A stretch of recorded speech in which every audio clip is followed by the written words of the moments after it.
When the cameras switched on, it didn't take long for the mood in the chamber to shift. What was supposed to be a standard round of questions quickly turned into a tense battle of words, rules, and accountability. At the center of it all was a simple question. Should the administration ever be advised to ignore a district court order? Most people would expect the answer to be short, clear, and definitive. But what happened instead revealed far more than anyone expected, and it placed the spotlight directly on one official who has built her career not on protecting the law, but on bending it for the benefit of power, Pam Bondi. From the very start, Senator Adam Schiff made it clear that he wasn't there to play games. He demanded direct yes or no answers. Would you ever advise the administration that it could disregard a district court opinion or order because you believe the Supreme Court might ultimately overturn it? Independence to say no to the president. So let me ask you a different question. It also requires you, if you're going to be a good attorney general, to be able to tell hard truths to the president.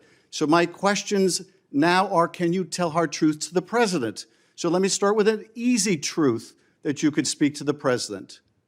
Can you tell us, can you tell him that Donald Trump lost the 2020 election? Can you say that? Do you have the independence to say that? Do you have the gravitas, the stature, the intestinal fortitude to say, Donald Trump, you lost the 2020 election? Can you tell us that here today? Senator, what I can tell you is I will never play politics. You're trying to engage me in a gotcha. I won't do it. I'm just asking you a simple question. Won't play if you can politics speak truth with any ongoing to power. investigation, So let me ask you another. like you did leaking your colleague Devin Nunes's memo. If you can't answer the question, let me ask you a different, what should be a simple truth, not a hard one. Was there massive fraud affecting the result of the 2020 election, yes or no? Senator, I'm glad you asked that question, if you'll let me answer what I saw in Pennsylvania. No, I asked a simple question about massive fraud. I can only tell you what I saw in Pennsylvania. I know you want to answer a different question, but my question is, can you tell us whether there was massive fraud affecting the results of the 2020 election, yes or no? Was there or was there not? I can tell you what I saw when I went as an advocate to the campaign. That's not my question.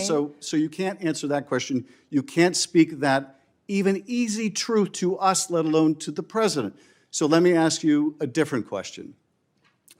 It will also be important that you give good advice to the president. Are you prepared to advise the president not to pardon people who beat police officers? Senator, as I said, the pardons are at the direction of the president. We will look and we will advise. I will look at every case on a case. So let me finish. On a case-by-case basis. Okay, good. And I abhor violence to police officers. Follow up with that. So will it be your advice to the president, Mr. President? I know you said you want to issue hundreds of pardons on day one. Will it be your advice to the president? No, Mr. President, I need to go over them on a case-by-case basis. Do not issue blanket pardons. Will that be your advice to the president? Senator, I have not looked at any of those files. If confirmed, I will look at the files and for the pardons, as well as the ongoing investigation. Will you be able to review hundreds of cases on day one? I will look at every file I am asked to look at. Of course you won't. So will you advise the president? Can I answer the question? Well, my question is... I would have plenty of staff. You said, of course you want? You'll be able to review hundreds of cases on the first day? I'm not going to mislead this body, nor you. All right, let me ask another question. You don't want to answer that. Let me answer another question. You were censured by Congress, Senator, for comments just like this that are so reckless. It will also be important for you to be able to preserve the records, the evidence of the department. Are you ready to commit that none of the evidence in the January 6th investigation will be destroyed under your watch? Senator, I will follow the law. I will consult with ethical officials in the department. Do you see any ethical basis to destroy evidence in the January 6th investigation? Then why can't you answer the question? Why can't you say, I commit to this committee, we will never destroy the evidence in the January 6th investigation? Why can't you give this committee and the American people that assurance? Are you frightened because evidence was destroyed against President Trump that was false? Is that why you're frightened now? I can't believe this is even... Why do you have difficulty answering that question? I can't believe you're asking such a question. Why do you have difficulty promising to preserve evidence at the Department of Justice? Why is that a difficult question? I will follow the law. It shouldn't be a difficult question. Yes or no? Witnesses tried to dodge, to add preambles, to speculate about hypothetical circumstances, but Schiff wasn't having it. Every time they attempted to skirt the question, he repeated it with laser focus. The public watching could feel the frustration building. The law isn't a guessing game. It doesn't depend on mood, political convenience, or predictions of what might happen down the line. Either you uphold it, or you don't. Schiff's persistence cut through the excuses, and the real issue became undeniable. The Justice Department under Pam Bondi's leadership had abandoned its role as an independent guardian of justice. Bondi wasn't physically answering in that exchange, but her presence was in the room. Every dodged answer, every refusal to commit to following the law, reflected her influence. She has positioned herself not as a protector of the Constitution, but as a shield for those in power. Again and again, she has shown that her loyalty lies not with the rule of law, but with ensuring that accountability never reaches the people at the very top. Schiff, aware of this dynamic, sharpened his questions until the evasions sounded absurd. At one point, he asked whether it was lawful for a president to accept gifts from foreign states without the consent of Congress. The Constitution is crystal clear. Article 1, Section 9, Clause 8 forbids it. No ambiguity, no loopholes. Yet instead of acknowledging the plain text, nominees offered hedges like, "It depends on the facts." Schiff pounced. Where does it say it depends? Where is that written in the Constitution? Their silence spoke louder than any words could. That moment captured exactly what has gone wrong. The Justice Department, meant to be the last line of defense against lawlessness, has become an accessory to it. Under Bondi, it has shifted from being a neutral arbiter to a protective wall around the administration.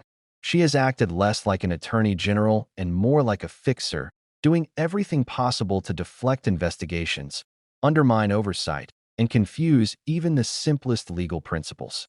For the American people watching, this wasn't just a legal debate.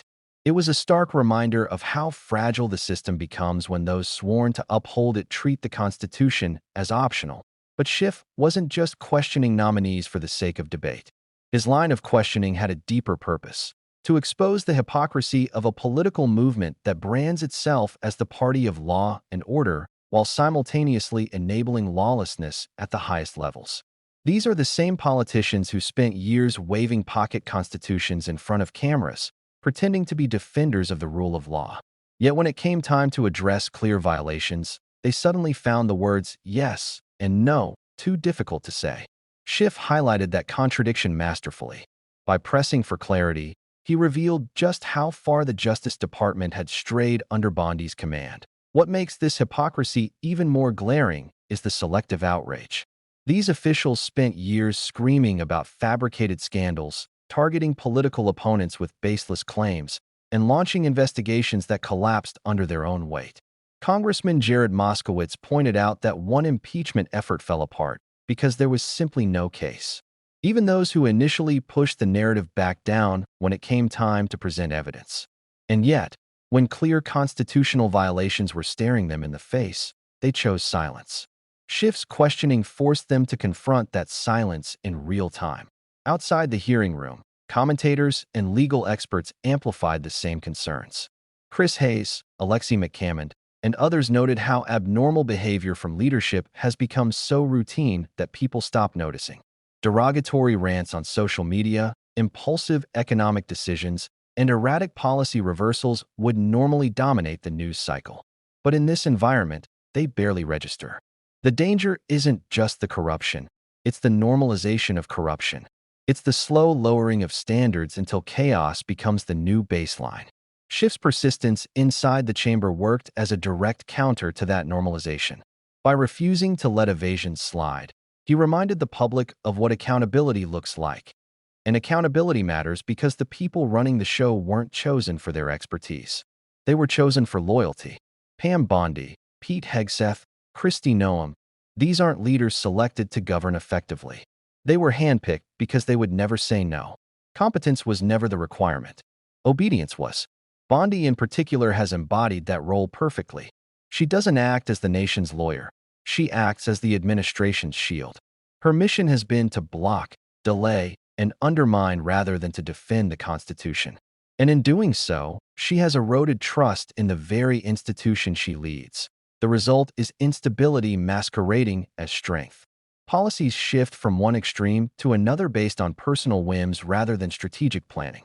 Trade decisions, foreign relations, and domestic programs get treated like bargaining chips in a never-ending cycle of improvisation.